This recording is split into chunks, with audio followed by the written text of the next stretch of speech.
ఆ, ఏం పేరు? విక్రమరావు సార్. విక్రమరావు. ఎక్కడి నుంచి వచ్చినావు? ఈశ్వరప్ప మీర్పేటకి వెళ్ళి ఏం బాధతో వచ్చినావు? సార్ నాకు స్పాండిలైటిస్, సర్వైకల్ స్పాండిలైటిస్ డీజనరేషన్ వచ్చింది. అవును సార్. ఆస్టియోఫైట్స్ పెరిగినాయి నీ ఎంఆర్ఐ రిపోర్ట్ చూస్తే. అవును సార్. ఇప్పుడు నీకు బాధలు ఏమున్నాయో చెప్పు బయటకు. నాకు కూర్చున్నా లేచినా చాలా ఇబ్బంది అవుతుంది సార్. ఒక్కోసారి మనిషి లేకుండా నడవలేకపోతున్నాను. మనిషి లేకపోతే నడవలేవు, కింద పడిపోతావు అనేది, పడిపోతున్నాను. బ్యాలెన్స్ అవుట్ అవుతుంది. ఇంకా నుండి సడన్గా తిప్పేసి కింద పడేస్తుంది సార్. తింపి కింద పడేస్తుంది.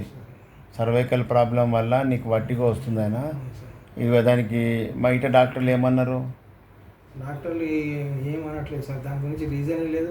మెడిసిన్ ఇస్తారు కానీ అవి ఉపయోగమే లేదు. పెయిన్ కిల్లర్లు ఇస్తారు, మింగిన నీ కిడ్నీలు దెబ్బతింటాయి. అంతే. అయితే నీ ఉన్న బాధ అట్లే ఉంటుంది, మళ్ళీ కొత్త సమస్య వస్తుంది.